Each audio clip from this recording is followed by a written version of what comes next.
एक कोना, जहाँ एक छोटा सा मिट्टी का घर था, वहीं पर रामलाल अपने परिवार के साथ रहता था।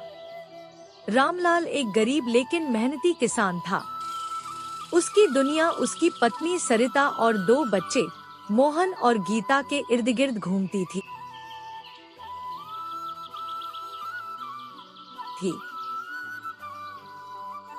वह एक सीधा साधा व्यक्ति था, जो ईमानदारी और कठिन परिश्रम में विश्वास रखता था।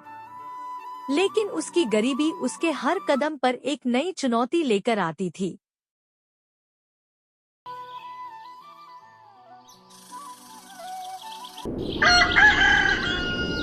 सर्दी का मौसम दस्तक दे चुका था।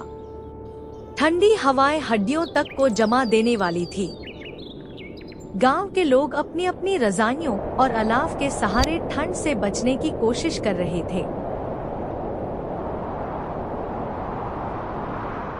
लेकिन रामलाल के पास इतने साधन नहीं थे।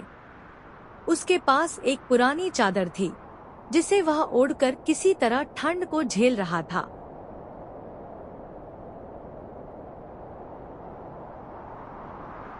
सर्दी की सुबह, जब पूरा गांव नींद में होता, तब रामलाल खेतों की ओर निकल पड़ता। खेतों में घना कोहरा छाया होता और दूर दूर तक कुछ दिखाई नहीं देता। ओस की बूंदें फसल के पत्तों पर जमी होती और जमीन ठंड से सख्त हो चुकी थी। लेकिन इन सब मुश्किलों के बावजूद रामलाल ने अपने काम को कभी रोका नहीं।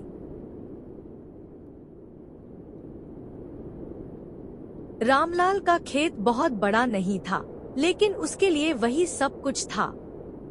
उसकी फसल इस बार अच्छी थी, लेकिन उसे कटाई करनी थी।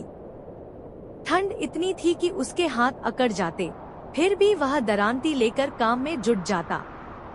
खेत में अकेले काम करना मुश्किल था, लेकिन कभी कभी उसके बच्चे भी उसकी मदद करने आ जाते। मोहन और गीता, जो अभी छोटे थे, अपने पिता को इस हालत में देखकर दुखी हो जाते थे। गीता अक्सर कहती, बाबा, हम भी आपकी मदद करेंगे। लेकिन रामलाल उन्हें समझाता, बेटा, तुम्हारा काम पढ़ाई करना है। अगर तुम पढ़ लिख लोगे तो हमें यह सब नहीं झेलना पड़ेगा।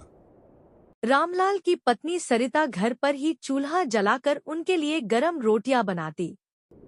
जब वह खेतों में खाना लेकर जाती, तो ठंड के बीच वह गरम खाना किसी अमृत से कम नहीं लगता था। गरीबी सिर्फ पैसे की कमी नहीं होती, बल्कि यह इंसान की मेहनत की कद्र न होने का सबसे बड़ा उदाहरण भी होती है। रामलाल साल भर मेहनत करता, लेकिन जब फसल बेचने की बारी आती, तो उसे हमेशा नुकसान झेलना पड़ता। एक बार जब वह अपनी फसल बेचने मंडी गया, तो व्यापारी ने कहा, रामलाल, इस साल बाजार में मंदी है, तुम्हारी फसल का दाम बहुत कम मिलेगा। रामलाल दुखी मन से बोला, लेकिन साहब, मेरी फसल बहुत अच्छी है। मुझे मेरे अनाज की सही कीमत चाहिए।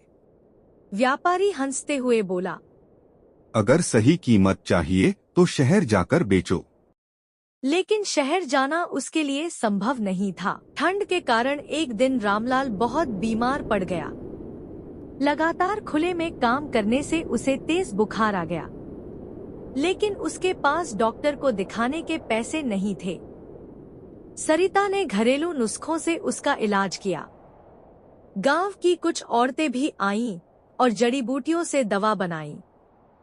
धीरे धीरे रामलाल ठीक हुआ, लेकिन बीमारी ने उसे और कमजोर बना दिया था। इस कठिन समय में उसके बच्चे और पत्नी ने खेतों की देखभाल की। मोहन और गीता छोटे होने के बावजूद अपने पिता की मदद करने लगे। वे खेतों में पानी देते, फसल की देखभाल करते और रामलाल को हिम्मत देते। हालात कितने भी बुरे क्यों न हों, मेहनत कभी बेकार नहीं जाती। इस बार रामलाल की मेहनत रंग लाई। गांव में एक नया व्यापारी आया था, जो किसानों की मदद करना चाहता था। रामलाल ने अपनी गेहूं की फसल उस व्यापारी को बेची और इस बार उसे सही दाम मिले। उसने कुछ पैसे बचाए और अपने बच्चों के लिए किताबें खरीदी। मोहन और गीता अब और मेहनत से पढ़ाई करने लगे। वे अपने पिता की स्थिति देखकर यह समझ चुके थे कि शिक्षा ही एकमात्र तरीका है जिससे वे गरीबी से बाहर निकल सकते हैं। रामलाल भी अब समझ गया था कि बच्चों की पढ़ाई सबसे महत्वपूर्ण है। उसने ठान लिया कि चाहे कुछ भी हो जाए, वह अपने बच्चों को पढ़ाएगा। रामलाल की कहानी यह सिखाती है कि जीवन में कठिनाइयां आती हैं, लेकिन अगर इंसान धैर्य और मेहनत से काम करे तो सफलता जरूर मिलती है।